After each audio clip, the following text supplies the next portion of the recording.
کہ ہندوستان علوم کا مرکز رہا ہے، معدن رہا ہے. پاکستان اور یہ ملک تو بعد میں وجود میں آیا، اصلاً تو ہندوستان تھا. تمام دیار میں جید علماء گزرے ہیں. پٹنے میں شیخ محمد طاہر ایک عالم گزرے ہیں، عرب علماء ان سے پڑھنے آتے تھے. مجمع بحار الانوار جیسی کتاب ان کے قلم سے صادر ہوئی ہے. گجرات میں علی متقی گزرے ہیں جو ان کے بھی بڑے ہیں، اور کنز العمال جیسی کتاب انہوں نے لکھی جس میں 1,14,000 احادیث کا مجموعہ ہے. بلگرام میں زبیدی گزرے ہیں، مرتضی حسین زبیدی، جنہوں نے اتحاف سعادت المتقین بشرح احیاء علوم الدین اور تاج العروس جیسی کتابیں لکھی جن پر دنیا عرب کو بھی افتخار ہے. اور پھر رفتہ رفتہ شاہ ولی اللہ کا خاندان اور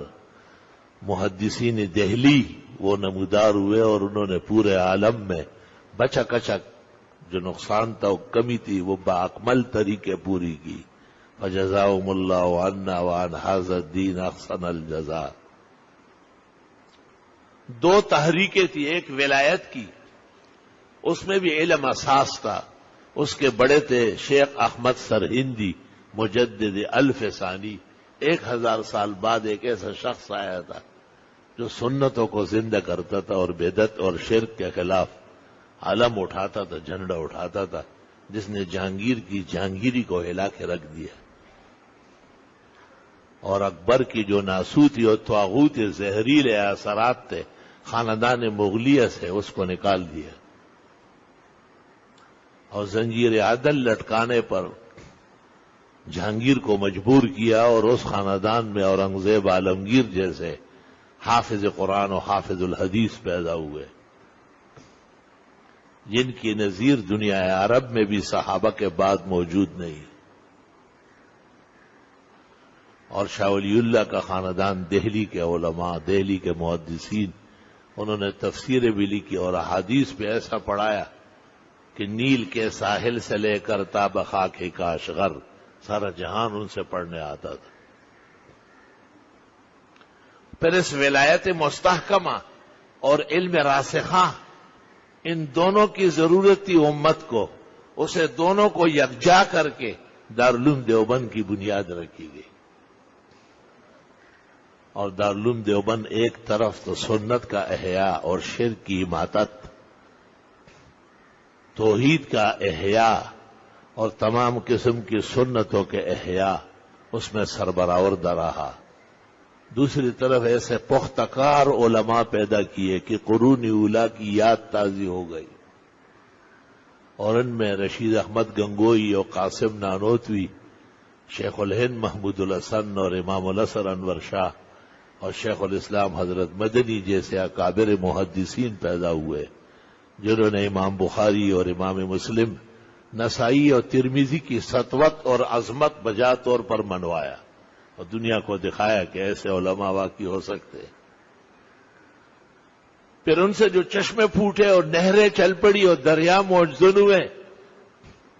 تو اگرچہ ملک تقسیم ہوا اور حقیقت میں ملک تقسیم کرنا نہیں تھا، مسلمانوں کی طاقت کا بٹوارا تھا.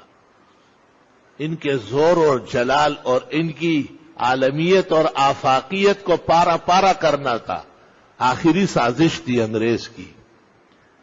لیکن علماء نے اس کو بھی بغیر مدد کے نہیں چھوڑا اور اس بگڑے ہوئے نظام کو سنوارنے کے لیے کمر بستہ ہوئے.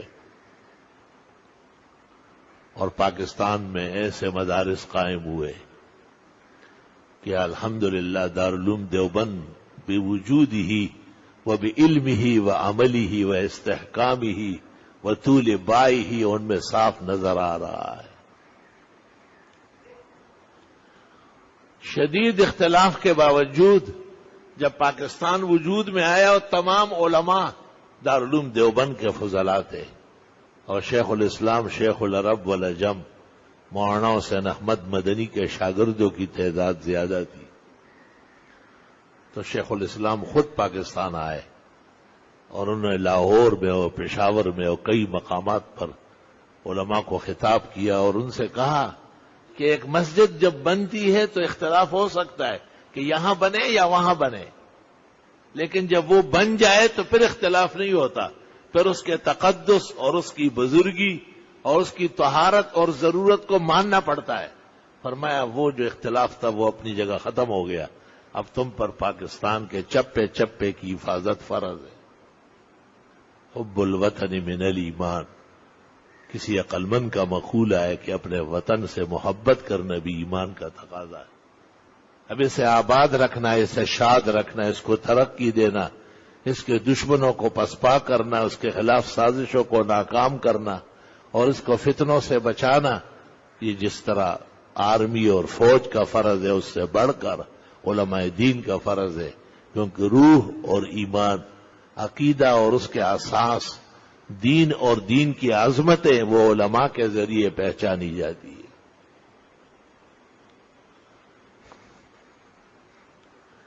چنانچہ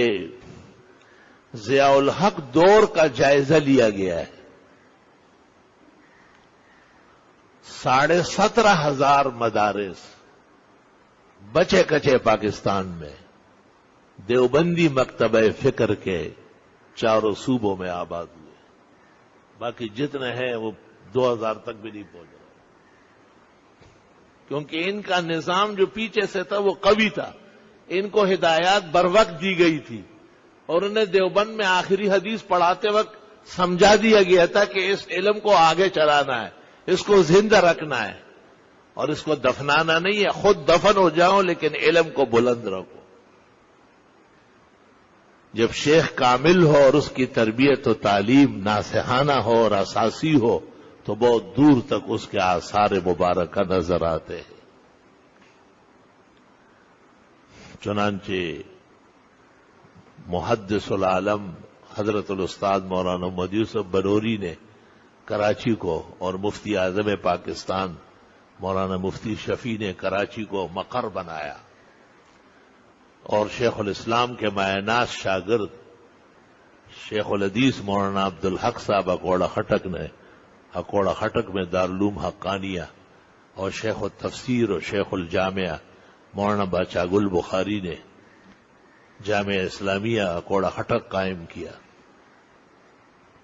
اور تمام شہروں میں مولانا مفتی محمد حسن نے لاہور میں جامعہ اشرفیہ،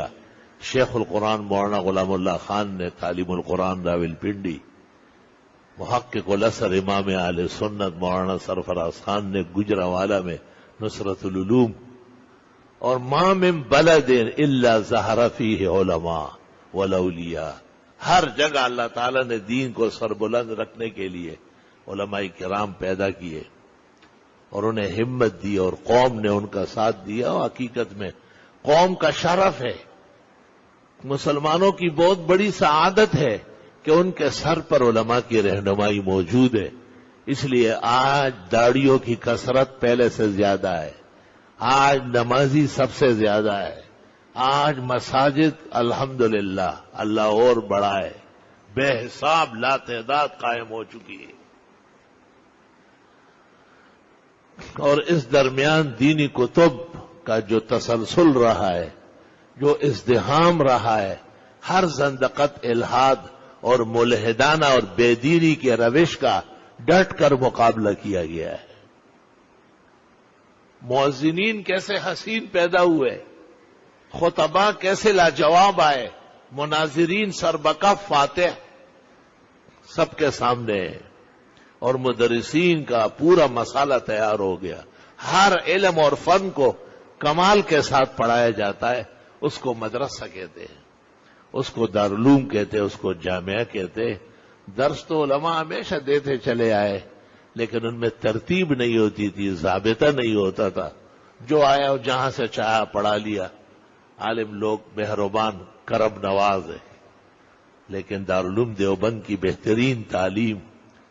عمدہ کردار اور بلند خیالی کی وجہ سے انہوں نے اس پسماندگی کو بلند اقبالی میں تبدیل کیا، اور بعد میں آنے والوں کو قافلہ اولا صحابہ و تابعین کے ساتھ جوڑ دیا، اور ان میں فقی رسوخ تو امام اعظم ابو حنیفہ کا پیدا کیا، لیکن حدیثی رشتہ امام بخاری اور امام مسلم کے ساتھ استوار رکھا، اور تمام علوم اور فنون بما ولایت اور سلاسل اولیاء کے اس کو آبدار آئینے کی طرح چمکا دیا، کسی ایک میدان میں بھی یہ پیچھے نہیں۔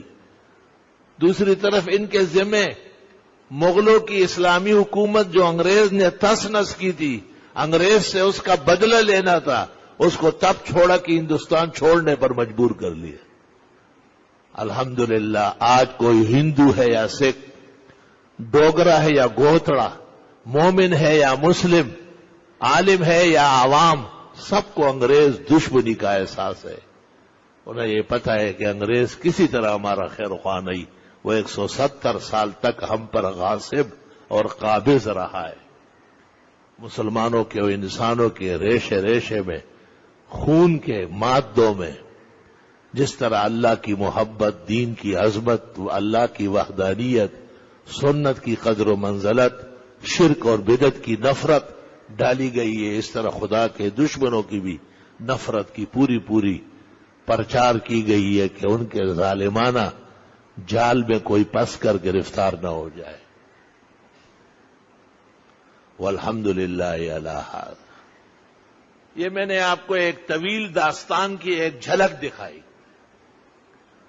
جمعے کے ایک چھوٹے سے عرصے میں اور ایک لمحے میں